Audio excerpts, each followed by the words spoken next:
What's happening, everyone? I just finished filming some little descriptions of all of the cars that you see in the Sentimental Fab shop, so I'm hoping that video is already out by now if you're watching this one. Hopefully you enjoyed it. I'm not going to be doing a further breakdown on these. You guys have seen them, the Batmobile, the Focus rally car, the BMW Z3, and all the other cool projects going on right now.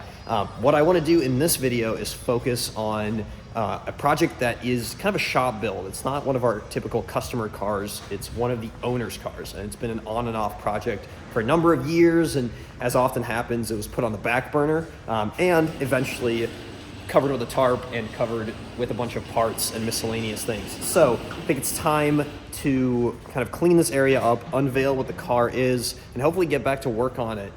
Without much further ado, I'm going to show you exactly what this is, and hopefully you guys are as excited about it as I am.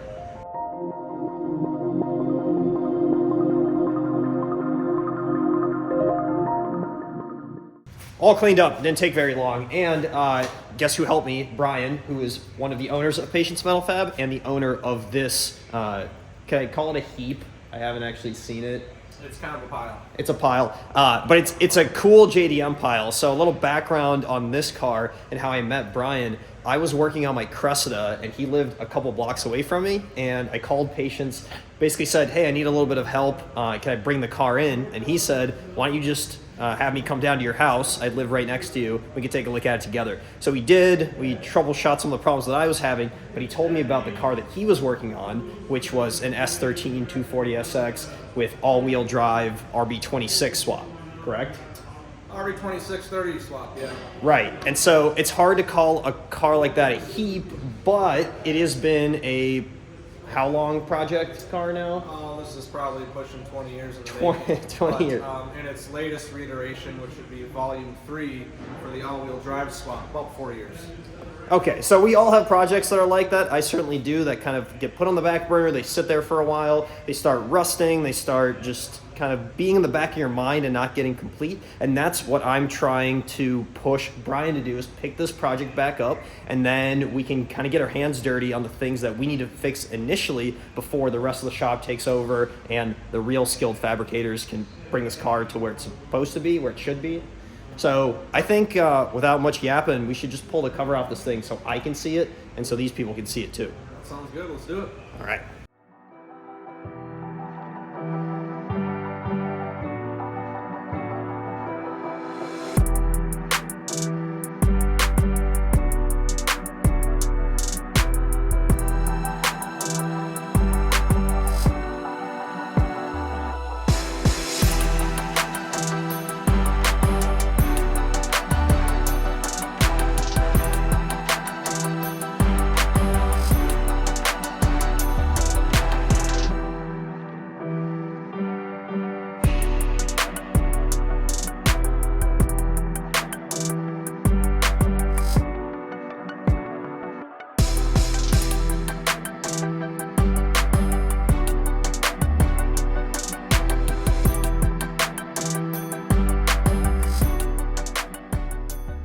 Well, as you saw, everyone was checking out the car, and we were talking about all the stuff that's gone into it, so I wanted to kind of hear it straight from Brian's mouth on all the things that he's done to this over the last 20 years. We obviously can't highlight everything in great detail, but throughout this series, we'll be able to talk about things as we work on them, essentially. The first thing I noticed is there's no door handle, so how do you open this door? Well, 1999 called, and they want their door poppers back. It was a big mod in the late 90s, even in through the 80s, and just shaving door handles, shaving body lines. It was something I thought was cool at the time back in auto body class when we originally painted this vehicle in 2002. It's got mini truck vibes now. It's got mini truck vibes. So how we'll open the door is just an electronic door popper, essentially. There'll be an actuator that'll mount in the door, which there's already one, and then we will just wire it up to a remote. So similar to an unlock lock feature of a key fob, we would just be able to do the same thing, and it'll just pop the door open as soon as you hit the button. Awesome. Very fast and furious of you. Back here, obviously, the cage, there's a lot going on. You could tell that it's tied into the frame, and we'll kind of take a look at that up front. But this is all chromoly? This is all chromoly tube steel. Or is it Rust-Olly? Cause... Yeah, Rust-Olly. It's Rust-Oleum's brand. The idea of all the chromoly tube was to save weight, but Due to the all-wheel drive platform, we use the chromoly tube to tie in the new located strut towers as well as the subframe mounting points. So all the bars are functional in how they terminate in their opposing location. The central node is something self-inspired out of the off-road 4x4 industry. So we wanted a way to really tie the chassis together so it was the most rigid as possible. One word comes to mind in this particular car: overkill. Is it a little overkill for this chassis? Certainly a little overkill, but they are all fairly functional. You can see the 4 subframe mounting points for the GTR subframe, and then as well as the R33 upper strut towers. If you can envision an S13, they're certainly a lot lower in the chassis. That's right. So how these bars tie into the rear frame rails, everything is functional. Overkill, yes, but very functional. There's another phrase: overkill is underrated. So there you go. You did a good job there. One thing that I mentioned is I'm so used to seeing S13s with a bunch of rust everywhere. Obviously, all that surface rust easily take care of, but the quarters are typically rusted through. The rockers are typically rusted through. This is crazy clean, and I thought it was original paint job, but it's not. This is not the original paint job. So in 2002, this car was brought down to near bare metal, aside from shaving the body line and the door handles, and then painted all the way up there. The color code is from a 2002 Grigio Avalon, which is a Lamborghini color. At the time, it was just a nice kind of gunmetal graphite color that I really liked at the time. I will keep the vehicle this color. Just because the majority of it is still in great shape for being 20 plus years old. Looks awesome. And did you physically do this paint? Correct. So I painted this car when I was 17, 18 years old in high school auto body class. So it was definitely where the skill set started for the custom auto body work. When I was 17, 18, I was spray painting bicycles. So this is a little bit more advanced than what I was doing. But it looks great. I really thought this was factory paint job because I know these came in gray, but obviously not this color gray, not with this flake. Not this gray. This car originally was black. Yeah. And then sort of the main event outside of what's underneath the car, which we'll get to, but it's the RB here. Now, did you say this is a 3.0? This is an RB30 block with an RB26 head. I dub it as the 2JZ killer for all my Toyota super fans out there. I take offense to that because I have a 1J. Yep, so motor was fully built by Dan at Precision Race Engines. RB30 block, full rotating assembly, RB26 head, no expense spared. Bulletproof for 1,000 horsepower like everyone does these days, but more or less wanted it overbuilt for reliability and longevity. It's awesome. So yeah, that's great too, but I'm having a hard time not staring at all the chicken pox that I mentioned here. And then also, I don't believe that this is factory over here. So obviously the all-wheel drive is not. What's going on up front? So the way we really grafted this vehicle is I imported a R33 GTR front cut from Japan around 2014, 2015 before the craze really hit. And the reason I did that so I could get the front and rear subframes and strut towers that I needed to basically lay the S13 over the R33. So strut towers, frame rails, front portion of floor pan, and the trans tunnel are all in the R33 GTR donor. So that encompasses Skyline GTR brakes, wheels, coilovers, everything suspension and driveline related is now from a R33 GTR. The only thing really S13 left is just the shell. Yeah, so we got a little S13 right here, GTR there. You can see where it was cut and welded there, and there needs to be some finishing, obviously. R34 wheels, no calipers on, but there will be. And obviously the all-wheel drive system, you don't see any axles right now. Those will be in. And then eventually, these little spots are for scanning the car, right? So this is going to get a whole new front-end tube frame. Yep. That's the plan. All the dots are all the dots are for 3D scanning purposes, so we can design basically a nice tube front end. What we're going to do is chop it here. We'll plate.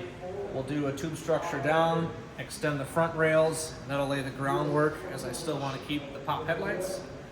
And then it'll also give us provisions to be able to do a cool V-mount intercooler radiator setup on the front end of this. I think we can probably spend the rest of the day talking about all the little cool things that I'm noticing, and Brian could certainly reminisce for the rest of the day about all the work that's been put into this. I mean, there's literally hundreds of hours of fabrication work over years and years, lots of financial and emotional investment in this car. So it's one that really deserves to be seen to the finish line, to the final end. And we're about halfway there. I mean, I know it looks really rough on especially the interior, but these are things that are going to be pretty easy to fix. Now, there are going to be really difficult things ahead of us, like getting that front end done, like getting this all to be a kind of fit and finish show car that Brian can also take to the track and race, because ultimately you don't build something like this not to use it. So we just need to start with baby steps, and that is taking care of some of the low-hanging fruit, so to speak.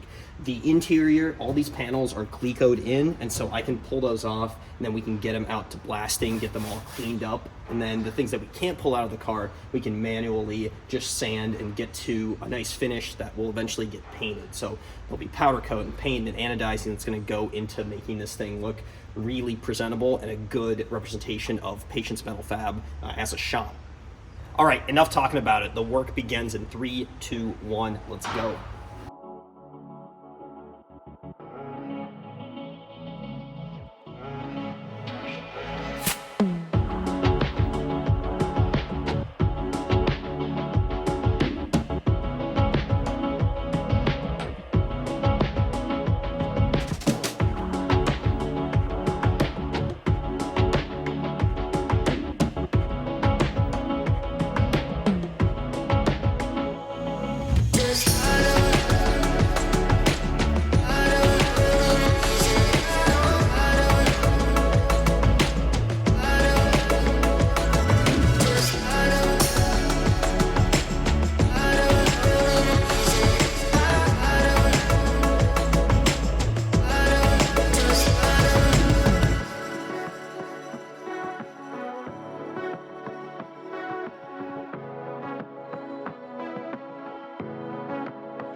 I just got the last of those rusty panels off, and now you can really see the skeleton of the car. And as you can tell, there's not a whole lot of S13 left in here. We've got the R32 diff and subframe, all the chromoly tubing integrated into the chassis, into that subframe. And kind of a nice surprise is this drive shaft shop aluminum drive shaft that I didn't expect to be here. But as you'd expect from the owner of a fabrication shop, everything back here is done really well.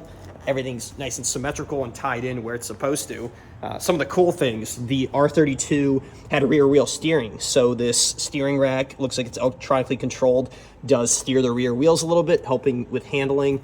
And then the strut towers are really cool. Basically, the struts on the R32 were much taller, so in order to kind of naturally lower the car to where it's supposed to be without just maxing out the coilovers and kind of sacrificing the ride quality, they built in these custom towers.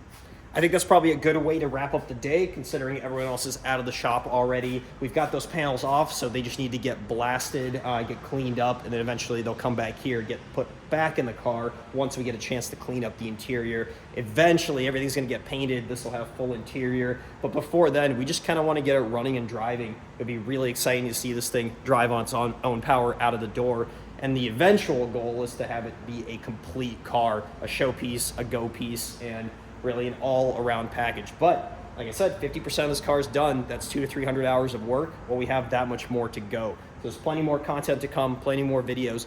We appreciate you guys tuning into this first one, and now you're along for the journey. So if you haven't subscribed to the PMF page or my own at the Notorious ART, please do, on Instagram, on YouTube. If you like these videos, share them around. That would do us a huge favor, and we'll keep putting them out for you.